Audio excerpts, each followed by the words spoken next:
The millionaire opened a folder on his employee's desk, and what he discovered shocked him. He had everything money could buy: companies, power, and the kind of respect that comes from fear rather than admiration. But one afternoon, a single folder left on his assistant's desk shattered the illusion of control he had built his entire life upon. Inside it, he found papers that told a story of sacrifice, faith, and love stronger than any empire. From that moment, nothing in his world would ever look the same. This is the story of Ethan Hale, a man who thought success meant numbers, until he learned that real wealth comes from saving what truly matters. Subscribe to our channel, hit the like button, and let us know in the comments where you're watching from. The soft ticking of the digital clock in the corner was the only sound filling the upper floor of Hale and Preston Developers that morning. Ethan Hale, founder and CEO, walked through the glass-walled corridors that reflected the Chicago skyline, an empire he had built entirely on his own. Nothing there seemed out of place. The plants were perfectly trimmed, the carpets without a single wrinkle, and the computers hummed quietly in standby mode. The space mirrored its owner, cold, precise, and impersonal. At 40, Ethan was the embodiment of a man who had turned every minute into productivity. Efficiency was his religion, and emotion an unnecessary noise. He had lost count of how many times people had called him either a genius or a machine, and neither label bothered him. Success to him was a simple equation: numbers on a balance sheet and properties rising from the ground. But that morning, a small and seemingly insignificant detail would shake everything he believed to be unshakable. On the side table near the entrance of his office lay a blue folder, standard corporate issue, unmarked. Ethan assumed it was another pending report and opened it out of habit. Inside were papers folded with unusual care. The first was a hospital invoice. The name Lily Bennett appeared at the top, followed by a list of pediatric chemotherapy sessions, costly medications, and a negative balance that would make any insurance company hesitate. Beneath it was a medical prescription with the same signature. The faint smell of antiseptic and paper seemed to cling to the air as he continued reading, though he didn't know why. Then he found a crumpled document nearly torn, bearing the seal of a local court, notice of eviction. The rent for a small suburban apartment was 2 months overdue. A handwritten note in the margin, written in a delicate feminine hand, read, "I'll pay what I can when my daughter's treatment is done. Please, let us stay a little longer."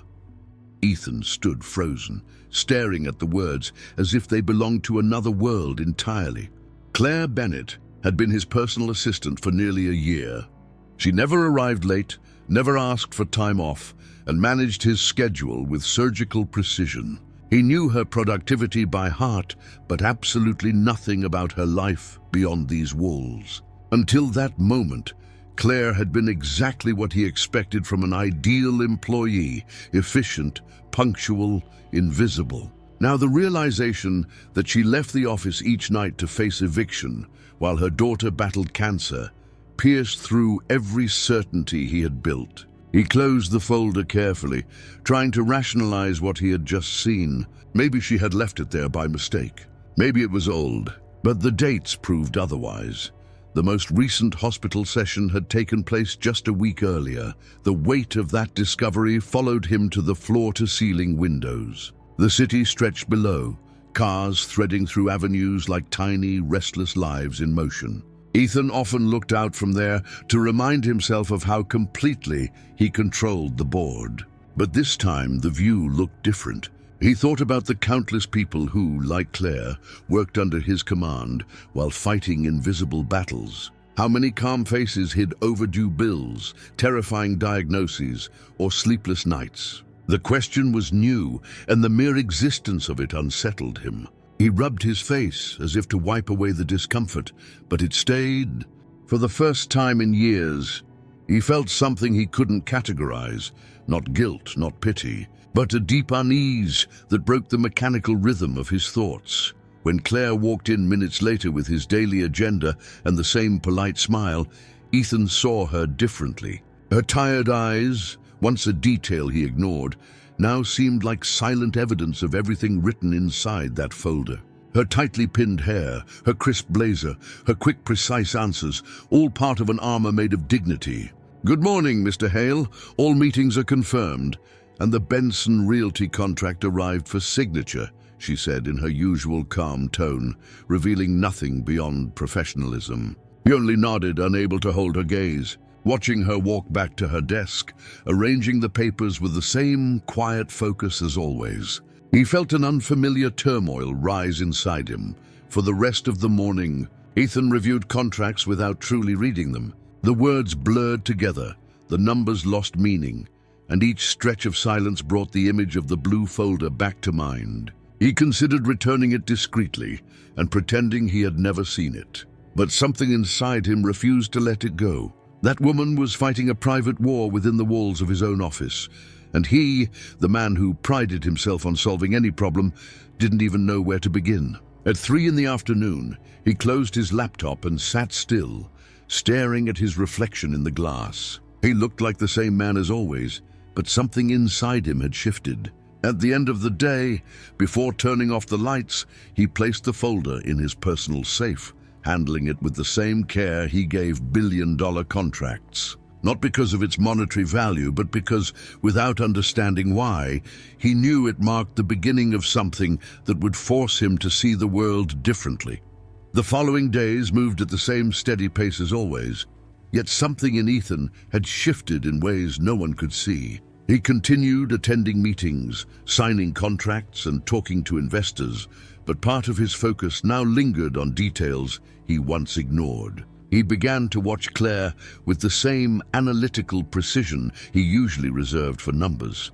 Only this time, what he noticed wasn't performance, but gestures. She arrived earlier than required, often before the reception coffee had even been brewed. Her hair was always neatly tied, her clothes impeccable, yet her body revealed exhaustion, slightly rounded shoulders, eyes that drifted for seconds before regaining composure.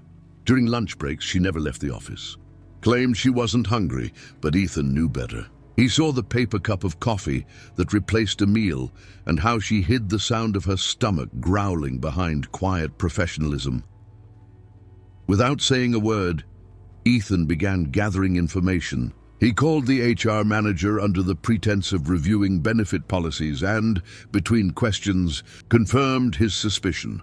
Claire wasn't enrolled in the premium medical plan reserved for executives, only the basic coverage offered to assistants. Without explanation, he authorized a temporary expansion of corporate coverage, ensuring that all medical expenses related to her family would be routed directly to the company's account. The act didn't bring him peace. Helping her in secret felt less like generosity and more like a silent reparation for something he couldn't name. Then, through one of his property management subsidiaries, he discreetly cleared the overdue rent on her apartment and ordered the eviction notice to be withdrawn, labeling it as an administrative error. The transfer was made without his signature, as if anonymity could shield him from the discomfort of caring. While maintaining this quiet operation, Ethan noticed that Claire remained exactly the same. She completed every task on time, solved unexpected problems calmly, and stayed after hours only when asked. She never complained, never faltered, and even on nights when contracts demanded her attention, she kept the same composure, the poise of someone who understood the weight of responsibility. Her days were disciplined, simple, stripped of any excess. A paper cup of black coffee, neutral clothes always clean, and a focus that rarely broke. Nothing about her life was extravagant, only necessary. Ethan observed from afar, realizing that she worked not for recognition or approval, but from a sense of duty deeply rooted in quiet strength. He wondered if she suspected his interference, but quickly decided it didn't matter.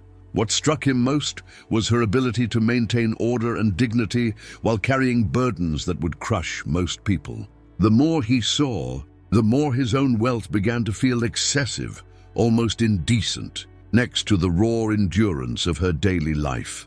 A quick review of the company's medical reimbursement system confirmed that the payment had gone through flawlessly.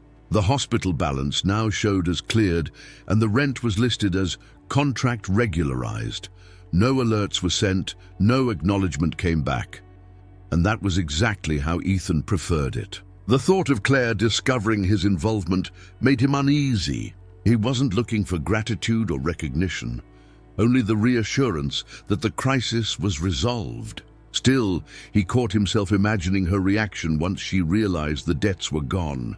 The quiet sigh, the fleeting moment when tension dissolves before reality returns. He went through the rest of the day in silence, dividing his focus between boardroom discussions and thoughts he couldn't shake off. That evening, at the hospital, Claire received the news during the night shift change. The administrator entered the room with a clipboard and a faint smile. "Mrs. Bennett, there's been an update to your account. The outstanding balance has been paid by a partner organization. Your daughter's treatment is now fully covered." Claire blinked, confused, convinced she'd misheard. "I'm sorry. Paid? But who?"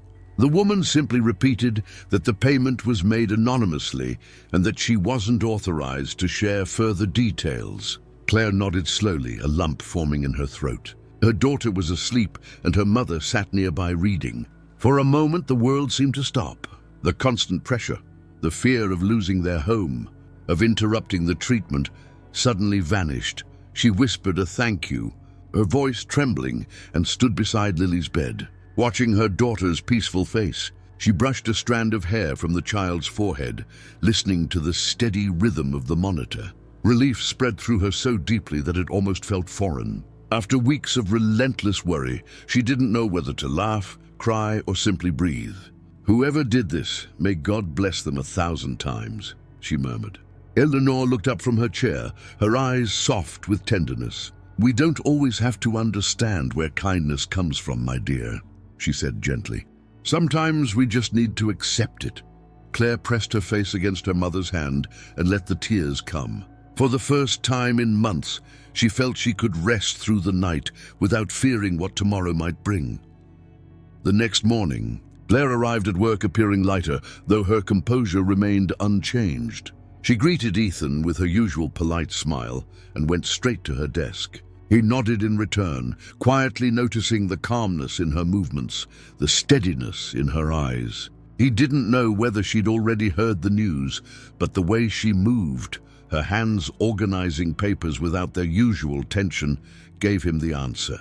Something in the atmosphere felt balanced, grounded in a peace that had nothing to do with profits. Seeing her even slightly at ease was enough. He spent the rest of the day pretending everything was as it had been, while inside him something indefinable continued to grow.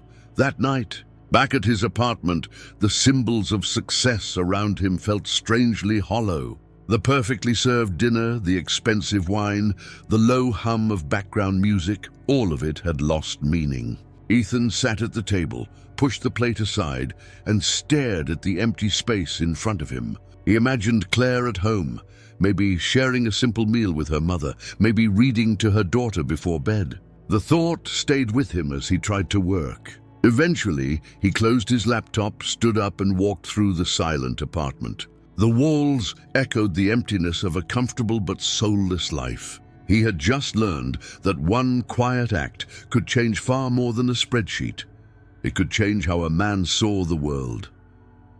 The next morning, already resolute, Ethan wrote down the words St. Mary Children's Hospital on a slip of paper and tucked it into his jacket pocket. He made no plans, no promises, only knew that he needed to understand what it meant to endure without guarantees. Until then, every notion of effort he had known came from deals and deadlines. Now something else was pulling him, something that couldn't be measured in profit or control. He didn't yet know what he was searching for, only where to start. At the hospital where a little girl was fighting to live, and where a woman showed up every day as if nothing could break her, simply because love demanded she keep going. The name of the hospital remained scribbled on a small slip of paper inside Ethan's jacket, but it took him 2 full days to act on it. The initial impulse had faded into hesitation, lingering through every meeting, like background noise that refused to quiet down. There was no plan, only restlessness. On Thursday afternoon, after finishing a video call, he grabbed his car keys and left without informing anyone. Chicago traffic crawled, but he barely noticed. When he finally parked in front of St. Mary Children's Hospital, the building's white facade and gleaming sign seemed almost too bright against the gray sky. At the front desk, he introduced himself as a corporate partner interested in community programs. The receptionist handed him a visitor badge without question. While he waited, his eyes lingered on the drawings taped along the hallway walls. Colorful houses, stick figures, smiling suns. The innocence of the images pressed against the gravity of the place, forming a knot in his chest. Each step forward felt heavier, filled with the weight of hope. A nurse guided him up to the pediatric oncology floor. The corridor was bright and still, sunlight pouring gently through wide windows. At the far end, near a table covered with crayons and paper, he saw a little girl engrossed in her sketchbook. Her thin hair barely covered her scalp, and the hospital pajamas hung loose on her small frame. Yet her face had a glow that words couldn't capture. Beside her sat an elderly woman with silver hair, calmly sewing something with colorful thread. Ethan approached quietly, unsure how to begin. The woman looked up, smiling with quiet dignity. "Good afternoon. May I help you?" He answered softly, introducing himself and mentioning that he worked with Claire, her daughter. Eleanor recognized the name instantly, her eyes widening just slightly before she returned his smile. "Oh, you must be Mr. Hale. Claire speaks very highly of you." Ethan smiled faintly, more out of discomfort than pride, and stepped closer to the table. He glanced at the girl's drawing, a simple house with wide windows and a bright sun in the corner. "That's a lovely house," he said. "Why are the windows so big?" Lily didn't look up. "So the sun can come in and make everything warm. Grandma says sunlight chases away fear." The innocence of her answer disarmed him. He stayed quiet, watching her color the sky with careful strokes. Eleanor chuckled softly, explaining that Lily drew every day to stay busy between treatments. "She believes each house she draws is another day we get to keep," she said, her voice carrying both love and quiet resilience. Ethan nodded, pretending composure while emotion built inside him. The faint hum of machines, the nurse's steps, the sterile smell of disinfectant, everything blended into a single, humbling awareness of how small he suddenly felt. They talked for several minutes, and soon Lily began asking him questions, whether he lived in a tall building, if his office had big windows, and if he liked watching the sunrise. Ethan answered honestly, realizing how those simple questions stripped away his practiced detachment. Eleanor listened quietly, studying his tone with the wisdom of someone who could read sincerity. Then Lily proudly showed him another drawing, a woman in a suit beside a little girl. "That's my mom and me," she explained. "She comes after work every day. She says her love lives here even when she can't." Ethan felt something give way inside him. That child's words, that drawing, carried more strength than all the empires he had built. He searched his pockets out of nervous habit, unsure what to do with his hands. The visit ended when Lily asked, almost shyly, "Will you come again, Mr. Hale? My mom will be happy to meet you." Moments later, Claire appeared at the doorway, holding medical forms, her expression exhausted but still composed, until she saw him. She froze, blinking, as if unsure her eyes weren't deceiving her. Ethan and Lily had been laughing just seconds before. Eleanor stood and said naturally, "Look who came to visit, dear Mr. Hale." Claire's lips parted, but no sound came. Ethan stood, keeping his voice low and respectful. "I came to see the face of courage," he said simply. The words weren't planned, but they were true. Claire's breath caught, her eyes softening as tears gathered. She stepped toward Lily, kissed her daughter's forehead, then looked back at him, her gratitude unspoken but unmistakable. No sentence could have said more than that single look. Ethan stayed a little longer, listening rather than speaking. He watched the way Claire moved between her mother and daughter, how naturally she balanced exhaustion and tenderness. When it was time to leave, he promised he would visit again, and Lily's whole face lit up. Eleanor walked him to the hallway and before letting him go said quietly, "Thank you, Mr. Hale. Sometimes hope just needs witnesses." He nodded, unable to find words. Outside, the cold air hit his face like a reminder that the world still moved, indifferent to what happened inside those walls. He stood by his car for a while before starting the engine, staring back at the hospital, solid, silent, steadfast. That visit wouldn't change the outcome, he knew, but it had changed him in a way he couldn't yet define. The morning after his visit, Ethan arrived at the office with a kind of energy that no one else could name. The corporate rhythm remained unchanged, assistants rushing through hallways, meetings scheduled to the minute, phones ringing non-stop, yet he felt detached from it, as if something outside that world were pulling his attention. Sitting at his desk, he stared at the company logo glowing in the corner of his computer screen. The image that had always represented victory now looked incomplete. He picked up his phone and typed a brief message to the head of communications. "I want to launch a blood and bone marrow donation campaign. Use all corporate channels. I need a plan in 24 hours. Then he called the legal department, instructing them to authorize a partnership with the Children's Hospital. Replies came quickly one after another, and the corporate machine, trained to respond to his voice without hesitation, began to move before anyone truly understood why.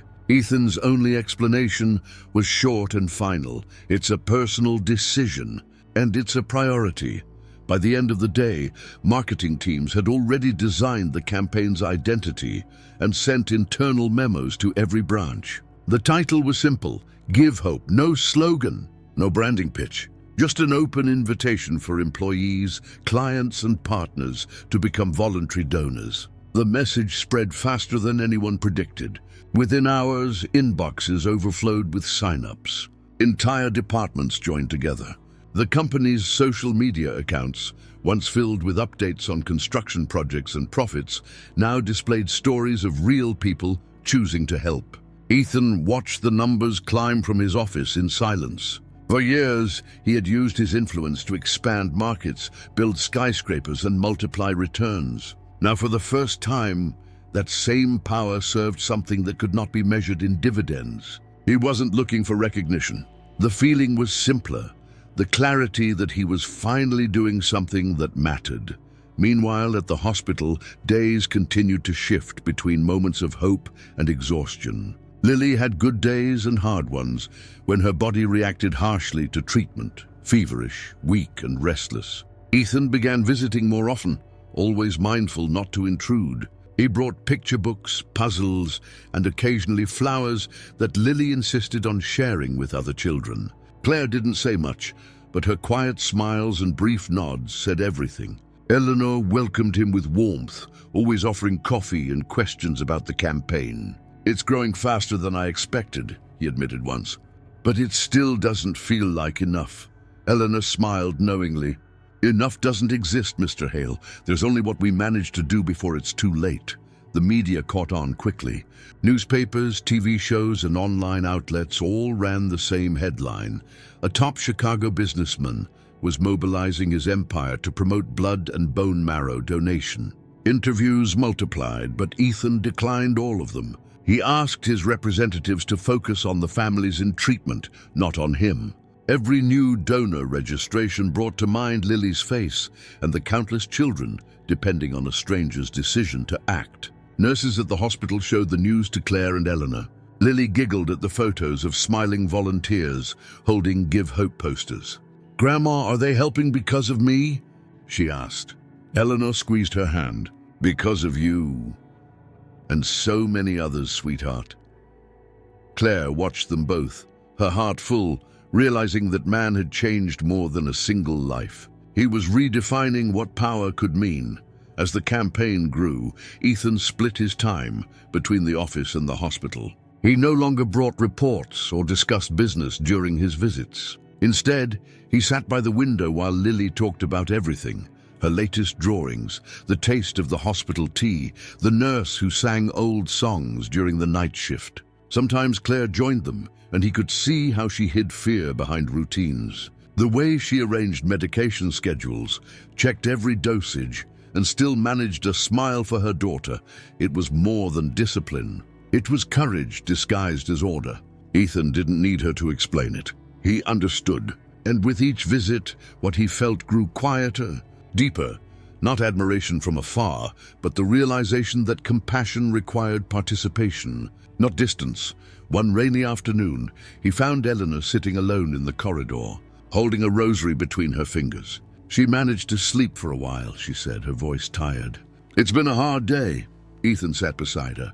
Neither spoke for a long moment. The sound of rain tapping the windows and the faint scent of stale coffee filled the space between them. I don't know if I'm doing enough, he finally confessed. Eleanor turned to him, her eyes calm but steady. Being here is enough. Sometimes what we give doesn't change the whole world. It just keeps someone from falling apart.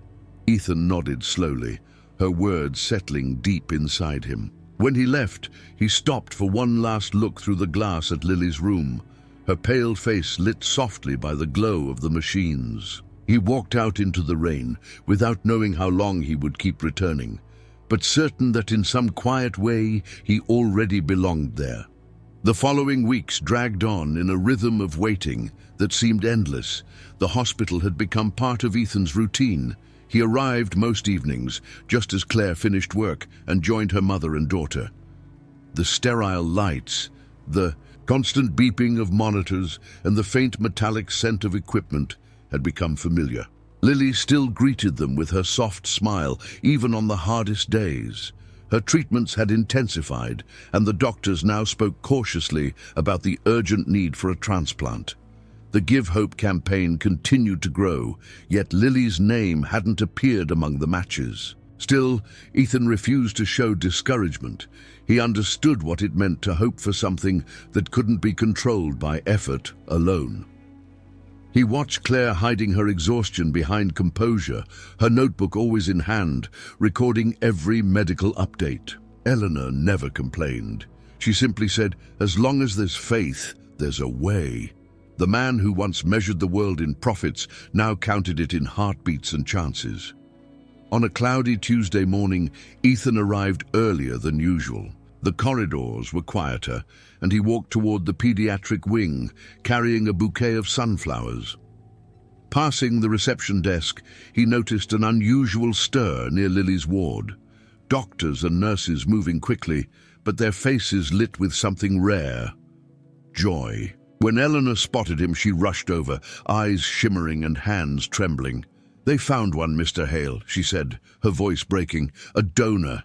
They said it's a match. The procedure is tomorrow. Ethan froze, needing several seconds to process the words. His entire body seemed to tense at once, as though the air around him had changed. Moments later, Claire appeared, breathless, her work badge still hanging around her neck. She threw her arms around her mother, sobbing without restraint. Inside the room, Lily watched them curiously, sensing that something wonderful was happening, even if she didn't understand exactly what. The atmosphere in the hospital shifted for the rest of the day. Nurses who had followed Lily's case for months stopped by to offer encouragement. Doctors reviewed charts, checked vitals, and prepared the surgical room. Ethan stayed close, handling every practical detail that Claire couldn't think about, arranging accommodation for Eleanor, covering the staff's extended shifts, cancelling all of his company's meetings for the week. That night, when the corridors grew quiet, he sat with them near the window. Claire held her daughter's hand, whispering silent promises. Eleanor prayed softly, her eyes closed. Ethan watched them both, filled with deep respect for their quiet strength. It wasn't blind faith. It was acceptance of what no one could control. He didn't try to comfort them with empty words. His presence was enough. The morning of the operation dawned heavy with tension. Doctors moved briskly through the halls, and the waiting room was reserved for family only.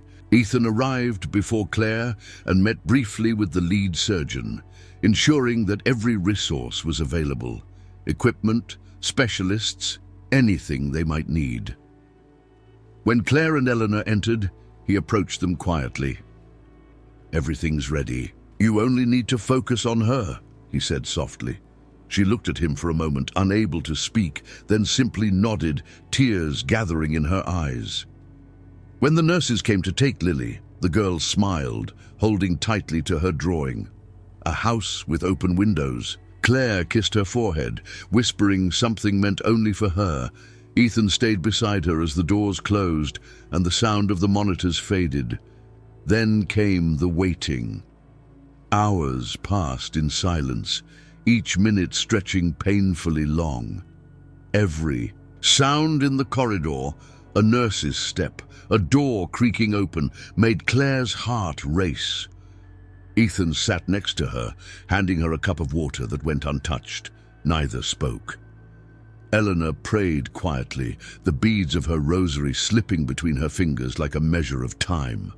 When the doctor finally appeared, removing his cap and mask, his expression already carried the answer. "It went well," he said, a small but certain smile on his face. "The transplant was successful. The marrow began responding immediately." The air left Claire's lungs in a trembling sob. Tears streamed down her face as she leaned against Ethan without even realizing it. Eleanor stood and approached them, her voice steady despite the emotion. "You brought hope to more than one child, Mr. Hale," she said softly. "You brought it to all of us who had forgotten how to believe." Ethan said nothing, his throat tight as her words sank in. The nurse returned moments later with an update. Lily was resting, stable, everything proceeding as expected. Claire went to her daughter's room, holding the small hand now connected to thin, transparent tubes. She whispered something that sounded like a prayer. Eleanor stood nearby, hands clasped to her chest, tears silently falling. Ethan watched from the doorway, his heart beating in a rhythm that felt both strange and grounding. A mix of humility and peace. He knew he hadn't caused the miracle, but he had somehow been part of the path that led to it. When he finally left that night, the hallway was nearly empty. He paused by the window, staring at the reflection of the city below, realizing that everything he had ever achieved felt insignificant compared to what he had witnessed there. For the first time, the world seemed to make sense. The months that followed brought a transformation no one at St. Mary would ever forget. Lily's cheeks regained their color, her laughter filled the halls, and soft golden strands of hair began to grow back, catching the light like threads of renewal. The transplant had been a complete success, and every test showed her bone marrow adapting perfectly. Claire's dark circles faded into faint smiles as she watched her daughter walk through the same corridors that had once echoed only with prayers and machines. Eleanor remained steady, still caring for them both, though her eyes now carried the brightness of someone who had survived the hardest battle of her life. Ethan, torn between his business routine and his visits, found healing in every step Lily took. The sight of her running again repaired something deep within him. Numbers and contracts no longer held meaning. Those 3 lives had woven themselves into his own, dissolving the distance he had once mistaken for strength. The Give Hope campaign had grown beyond anything Ethan could have imagined. Lily's recovery became public with Claire's consent, and the hospital shared her story as a symbol of hope for countless families facing similar struggles. Within 4 months, the National Bone Marrow Donor Registry had tripled in size. New collection centers opened with support from corporations inspired by his initiative. Ethan received invitations from health organizations and community leaders across the country, but he declined every offer to speak. "My job isn't to talk about what was done," he would say. "It's to keep doing it." During a hospital charity event, Lily took the stage wearing a yellow ribbon around her wrist and smiled shyly into the microphone.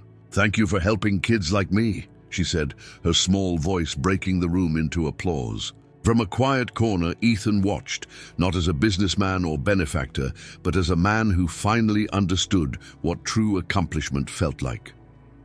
Not long after, the Lily Hope Foundation was born. The name had been Eleanor's idea, and Claire agreed instantly. The organization gathered doctors, psychologists, volunteers, and companies willing to fund pediatric cancer treatments and provide shelter for families in need. Ethan financed the initial structure but insisted on bringing in other investors, turning the project into a shared mission. "I want this to exist long after I'm gone," he said at the inauguration. The walls of the foundation's main hall were lined with Lily's drawings, houses with oversized windows, bright gardens, and suns that seemed to glow, symbols of the light she had brought back into the world. Claire managed the administrative side with the same precision she once brought to Ethan's office, while Eleanor oversaw the reception area, offering tea and kind words to anxious parents. Together, they had found something greater than survival, a way to give back the miracle they had received. Ethan's life changed quietly. He remained CEO of Hale and Preston, but no longer lived for quarterly reports or negotiations. His definition of success had shifted to human measures. The monthly updates from the foundation, the letters from families they'd helped, the laughter of children running through the clinic halls. He sold his penthouse and bought a smaller home near the hospital, where he often hosted Claire, Lily, and Eleanor for simple dinners. The table was always filled with laughter and stories, and Ethan discovered the comfort of listening without the urge to control or respond. Some nights, he'd look over and see Lily asleep on the couch, Eleanor's rosary still in her hand, and realize that life could be light when its meaning came from others. That little girl, without even knowing it, had rebuilt a man who once believed he had nothing left to learn about the world. In time, the press began referring to Ethan as a model of conscious philanthropy, though he resisted any label. When a reporter asked why he'd created the foundation, his answer was simple: "Because I saw what happens when someone chooses not to look away." There was no self-congratulation in his tone, only truth. Other companies soon followed his example, and Give Hope evolved into a national movement. St. Mary Children's Hospital opened a new pediatric research wing named the Lily Bennett Center. Claire and Eleanor attended the ceremony, and Ethan spoke briefly before the crowd. "None of this began as a business plan," he said. "It began with a folder forgotten on a desk, papers that told a story I hadn't seen because I was too busy to notice. That folder changed the way I see the world." The audience rose in applause, many wiping away tears. That night back home, Ethan opened the drawer where he kept the old note with the hospital's address and a photograph of Lily, her hair short, her smile radiant. Above his desk hung a framed letter, the first one ever sent by the Lily Hope Foundation, thanking donors for their support. It was a reminder that true wealth isn't found in multiplying numbers, but in offering hope to those who've run out of it. The silence of his apartment was no longer hollow. It was peaceful. He closed his eyes, thinking of everything that had changed since the day he found that forgotten blue folder. It hadn't been coincidence, it had been a calling. The world he had rebuilt wasn't made of concrete or profit, but of people. And as he pictured Lily running down the hospital corridors, laughing like sunlight itself, Ethan smiled. For the first time, he realized he didn't need anything more than that. The end. So what did you think of this story? Don't forget to like the video and subscribe to the channel to keep enjoying stories like this one. See you next time.